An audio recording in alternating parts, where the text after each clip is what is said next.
Hello everybody and welcome to another edition of In Pit Lane. Well, as you can see, once again coming to you from the lockdown room here at the In Pit Lane corporate headquarters in beautiful parts unknown beyond the suburban curtain.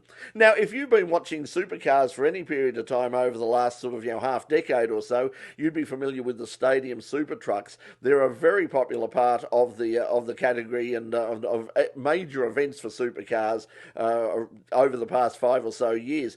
We're going to find out more about the category tonight. Our special guest will be Nathan Crayzer. Nathan was one of the people involved in getting these machines to Australia, and it has become a very successful operation in its own right. And we'll find out a bit more about the category, about what they are, where they come from, and what the future plans are for the class a little bit later on in the program. But of course, it was a very big week in motorsport. Probably, it's sort of my equivalent of Christmas. I mean, this is the Le Mans 24 hours on, and once again it provided drama right to the very last lap, and a very near miss as well. But find out more about that and other things happening around the world of international motorsport. It's now time for the In Pit Lane Motorsport News.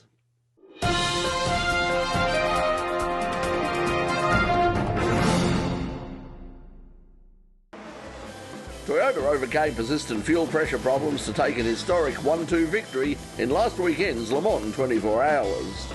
The number 7 Toyota GR010 of Mike Conway, Kamui Kobayashi and Jose Maria Lopez ended their streak of misfortune at Le Mans to take the first victory of the new hypercar era at the legendary 24-hour race.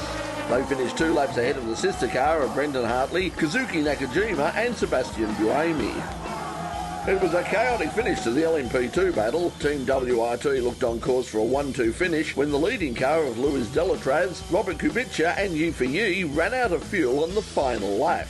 This left their teammates Robert Freins, Ferdinand Habsburg and Charles Malesi to take a narrow win by less than a second from the Team Jota car. The unfortunate demise of the leading car was good news, however, for Australian driver and previous guest here on In Pit Lane, James Allen. The Melbourne driver finished third in class with teammates Will Stevens and Julian Canal for Panis Racing. There was double delight for the AF Corsa Ferrari team as they took victory in both LMGTE classes. The number 51 Ferrari of James Collado, Alessandro Pierguidi and Com Litigar combined to compete a dominant victory in GTE Pro. In GTE AM it was Francois Perotto, Nicholas Nielsen and Alessio Rivera who claimed their third WEC victory of the season. Indycar returned to the ovals on the weekend and it was a return to victory lane for Joseph Newgarden. Newgarden drove his number 2 Team Penske Chevrolet to victory by just over half a second over Pato O'Ward's Arrow McLaren. It was a great weekend for Penske as Australian driver Will Power, fresh from his win at Indianapolis last week, finishing third, just ahead of Scott McLaughlin, to give Team Penske 3 of the top 4 finishing positions. Well, it's definitely Team Penske's good here, Hi to Roger. Roger wasn't here with us today, but we've been chatting beforehand and, wanted to get back into this fight. So so proud of this team. And Sancio, hey, we had them on the car. Had amazing energy from this sponsor.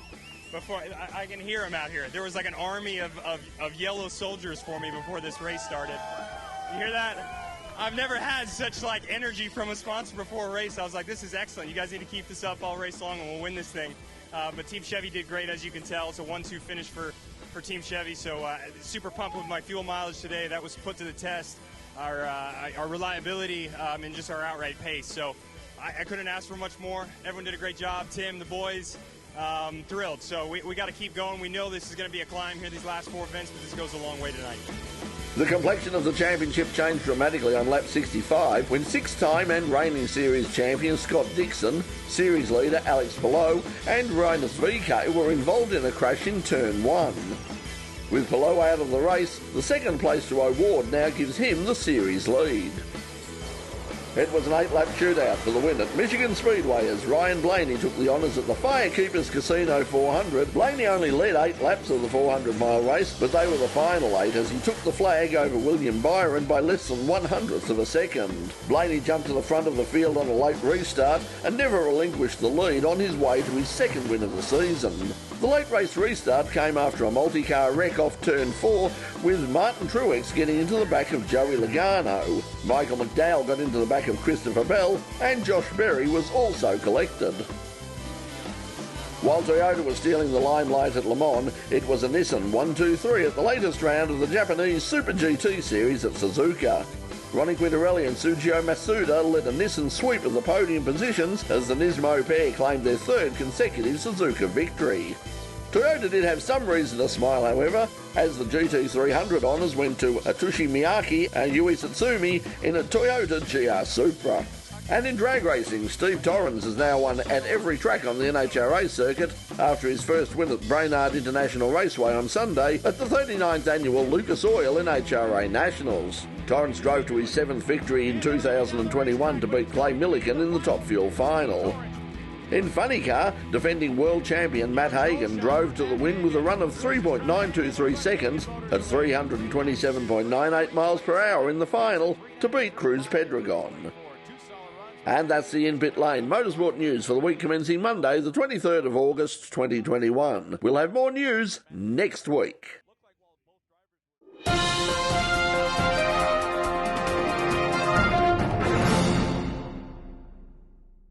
Yes, a great weekend at Le Mans, and congratulations to James Allen, a guest on In Pit Lane about a year or so back when we were back in the studio. It seems like an eternity ago now, but very fortuitous. But as I say, in order to finish first you must finish, and he and his team were there at the end. So congratulations to James and of course his family, everyone who's backed him to get up there. I mean, a very special moment. A podium at Le Mans is a very special thing indeed, something that he'll remember for the rest of his life, and hopefully the beginning, the first of many.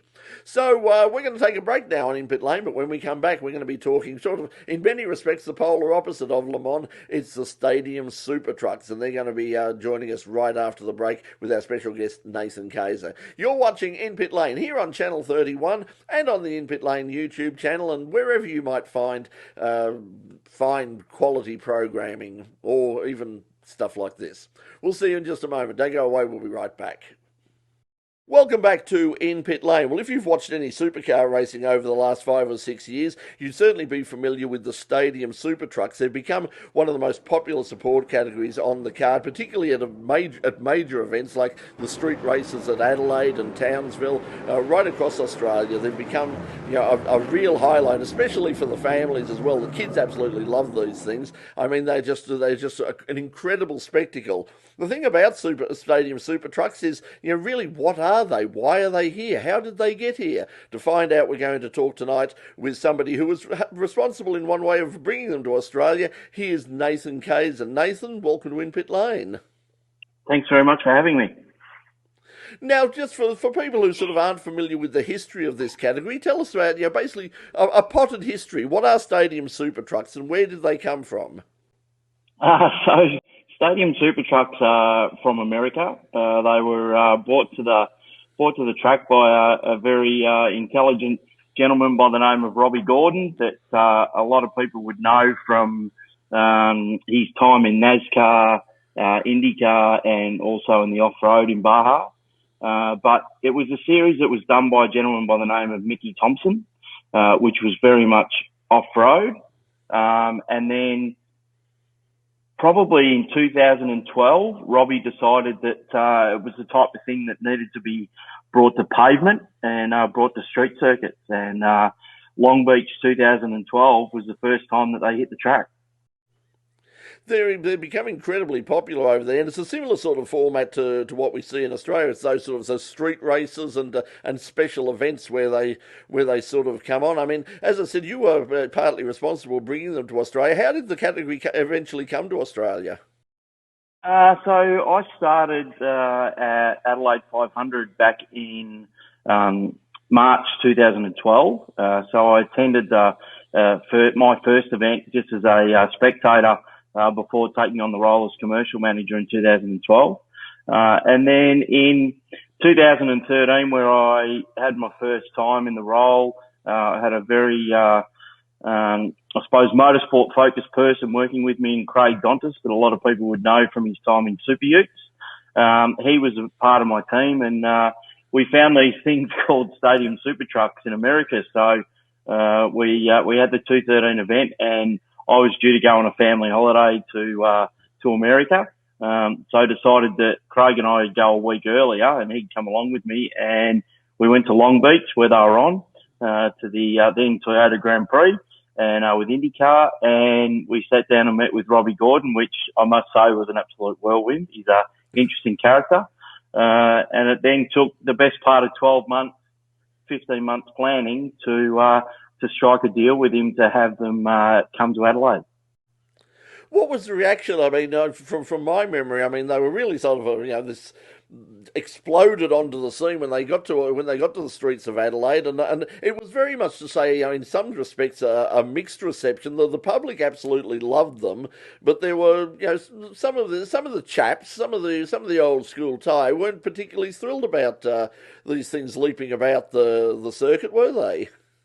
No, they weren't. There was certainly some people that sat back and thought, hang on a minute, motorsport. But I think, from a crowd point of view, when we first had them in Adelaide, and I was at Adelaide from 2012 to 2018 with my last 2.5 years as CEO, they were something that brought something new to motorsport. And from an entertainment piece, but also from great racing, they ticked all the boxes, and we started to see straight away that it brought a family base to the event, and it gave the kids something to do. But it wasn't just daughter and dad or son and dad. It was mum who was more interested in these things when they first came, because it was something different and it entertained the children. And I think over time people have grown on them. There's still some skeptics in motorsport, but there's always going to be skeptics in motorsport, and that's why we love it so much, because it's always something that creates a bit of controversy. Like the scene in drag racing where they have, what some people dismiss as the circus acts, things like the wheel standers and jet cars and all those sorts of things. The fact is, the purists mightn't like them, but they were the sorts of things. When I was a kid, they were the things that really attracted me to drag racing in the first place. And this is the thing. I mean, the super trucks, when I see them out there and going over the jumps, the 13-year-old boy that lives locked inside this deformed old body here just goes absolutely crazy. I mean, they are incredibly spectacular, aren't they? Yeah, they are. They are amazing, and I think I'm of opinion that a good indication of how something is taken by crowd and by people of the motorsport fraternity is how many people stand in pit lane when they're on. And you even look at the supercar drivers that stand there and watch these things when they've got time, when they're on, because they're exciting. We even had Jamie Whincup say this year that, once he's finished and he's retired, that he wants to come and drive one of these with Toby Price and Paul Wheel, who he's good mates with. So, they're exciting. There's no other word around it. They are an exciting piece, and people love them. And I'm very fortunate to run them here in Australia and New Zealand. And it's a great series to be a part of and have. Technically, they're quite interesting because they are huge cars, but they're actually not as heavy as some people might think they are. Just tell us a bit about the specs of them. I mean, what's powering them? How heavy are they? And basically give us a description of the mechanical the mechanical specs of them. Yeah, so they run an LS7 engine, so it's a bulletproof engine. It's something that Robbie put in these, and was very fortunate for a long time to get straight out of GM at Detroit. They really are, in my 7 years being involved with them, I think we've lost 2 engines for all the racing we've done. So they're certainly bulletproof in that aspect. The weight of them, they're just over a ton. They're not very heavy at all. They have some pretty heavy spring in them from shocks, and we're very fortunate to have a great supplier in King Shocks who look after us with those, and they're a shock that's been designed by Robbie and by those guys. That they have a cast wheel that is designed and was done, and it's not something we hide behind. We had some concerns with Motorsport Australia and within their rights to do that, where we had some wheels come off. So we designed a brand new wheel that came out of KMC wheels, and that's something that didn't add any weight to the truck at all. It just added more stability and gave the drivers and the people watching a safer aspect with wheels.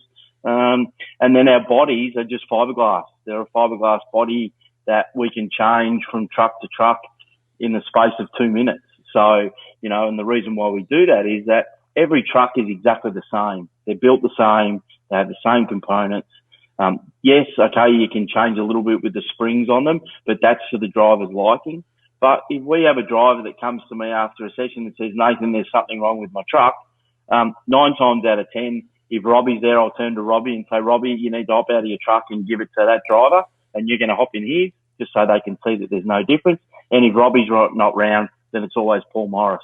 And Paul is someone that helps me a lot with stadium trucks, and, the trucks are very much exactly the same. Well, we'll find out a bit more about the category and not just what's happening now. I mean, in the current difficult environment, but for the plans for the future for Stadium SuperTrucks. You're watching In Pit Lane, and as we said, we're talking with Nathan Crayzer about Stadium SuperTrucks. We'll be back right after this break. Don't go away. We'll be right back. Welcome back to In Pit Lane. Well, our guest tonight is Nathan Crayzer, and he's one of the people behind the Stadium SuperTrucks in Australia, a popular part of the supercar support category, and become a major event, major attraction in their own right. Just before the break, we were talking about the technical specs of the car and all that, and the fact this is an international category. And before all of the current chaos, we did sort of have a genuine international, series going between Australia and the United States, and in fact. The American series is still going at the moment. They recently raced at Nashville, and the guy leading that series at the moment would be a familiar name to most Australians. Yeah, Matty Brabham. He's become a household name in stadium trucks, and look, he's pretty special in these things. He's really special in any car he gets in. It's certainly a shame that he hasn't had the opportunity to get into Indycar or sports car or something like that, which I think there's still an opportunity for that for him. But he's pretty good behind the wheels of one of these, and he's doing well over there. The American series, it's still running. They're fortunate over there. They've got one more race this year, which will be at Long Beach. We're hoping, if all goes to plan, that we'll have a second Australian in that, which hopefully will be Toby Price if things align with what he's got going on over there. But the series is going well over there. You mentioned already, Toby Price. You mentioned Paul Wheel before, and the attraction for drivers. That's the thing about the category; it has attracted a lot of interest. I mean, you've recently been joined by another supercar legend, another Bathurst 1000 winner in Russell Ingall. How did that all happen? Yeah, look, Russell was someone that we spoke to last year. He did the Gold Coast event. 2 years ago when we finally got them back here in Australia in 2019. Russell's someone that does a lot of stuff out at Norwell Motorplex with Paul Morris. They've got their own little online show they do, and I was looking for someone to drive the Boost Mobile truck with Boost Mobile, who supports stadium trucks here in Australia, and Pete and Jason have been big supporters of what I do. So, Russell was keen to get in one and have a driver one, and he did pretty well. They are unique. They are a different way of driving things, but once you get in them, people always say, "Oh, Nathan, they look like they're out of control." But someone with Russell's driving technique, and Paul, and even Matty Brabham for that, and even Shay Davies now and Paul Wheel, they all do it really, really well, and they are different. They're a 3-speed auto transmission gearbox with a handbrake. They're a load of fun, so they really enjoy them. When I think of those specifications and the fun aspect of them, and handbrakes and drifting and all the rest of it, then the initials SVG come to mind. I mean, has Shane had a look at them at all? I mean, is there any interest there? There would have to be, wouldn't there? Yeah, look, Shane's always talked about hopping in one, but he's obviously so focused on supercars and what he's doing in that space that whenever we've had the opportunity, it's kind of crossed over with something he had there. But I'm sure he'll get in one. We've had Craig Lowndes get in one. Lowndes did one out at Norwell and had a few laps in it, and he's always said himself that one day he might get in one too. So yeah, there's certainly some interest from the other high-profile people that are keen to do it. So we're keen to have them. So obviously, I mean, it's incredibly hard to plan anything at the moment. I mean, we're certainly still back down in lockdown here. Of course, New South Wales completely locked down. If all goes according to plan, as much as we can plan, what's the rest of the season looking like here in Australia for Stadium SuperTrucks? And more importantly, what's the long-term plans? What do you want to do in the next, not just next year, but in the years beyond that? What's the end game for these things? Oh, look, I think, you have to be realistic to what it is and what the category is and what it brings. And, I've always said that it's probably got a life here in Australia of, another 3 or 4 years. And then it'll be what can we find that's the next thing. I think, for this year, I'm fortunate with my background and having run, Clipsal 500 for, as I said, a number of years. I've got a very good relationship with Supercars. Shane Howard and I talk daily. We're always looking at when we might be able to get back to racing, what we can do to, with us, we've got 12 trucks. We're based in Queensland. 80% of our drivers are in Queensland. We're fortunate that if we need to pull the trigger and go and do an event to help Supercars, we can do that. So there's still an opportunity for us to do that this year. Will we get in 4 rounds? Realistically is no, I don't think so. If, we are locked in to do Gold Coast is always a very big one for us. So hopefully all goes to plan and we do that. We're talking with, a couple of other events down in Victoria, which, it's the one place that we haven't raced. I'm a Geelong or Point Lonsdale born and bred boy. So, I'd like to see the trucks get into Victoria at some stage. So, look, I think it's just a wait and see. We've got a bit of time left for the year. It's very hard for everyone. Lockdowns are a terrible thing and something that no one wants to see for much longer. So if we can, get out on track and bring a smile to people's face at some stage on TV or at the track, well, that's what we'll do to work closely with Supercars. Okay, well, once you're ready to race again, we're certainly ready to watch again and be entertained by the Stadium SuperTrucks. But for now, Nathan Crayzer, thanks for joining us in Pit Lane. No worries. Thanks for having me. The show may be over, but the motorsport chat continues with Full Course Yellow, the In Pit Lane after party. We're on the In Pit Lane YouTube channel live most Thursday nights at 9:30, straight after In Pit Lane here on Channel 31. So, why not join us? Yes, by all means, please join us for Full Course Yellow straight after the program here on Channel 31 every Thursday night at about 9:30. As it's not a television show, it's just a few friends getting together to talk motorsport, and we'd love you to be a part of the conversation. Come on, leave some comments, ask some questions. You drive the program, basically, so come along and be a part of it. Full Course Yellow on the In Pit Lane YouTube channel and Facebook page straight after In Pit Lane here on Channel 31. So that's all we've got time for this week. Thanks to Nathan Crayzer and the SuperTrucks. They are a very popular category, as I said, especially amongst the young people and especially amongst the adolescent child that is trapped within me. So barely trapped. We'll hopefully see you next week on the program. Now, obviously, we won't be back in the studio for quite some time, so you're sort of stuck with me by myself for the moment. But we're trying to plough on. We're trying to get through and bring you something, a bit of entertainment and a bit of a diversion every week here on In Pit Lane. So until we see you from the lockdown room next week on the program, from everybody at In Pit Lane and RMI TV, stay safe, stay responsible, get vaccinated, and we'll see you next week. Until then, thanks for watching. Bye for now.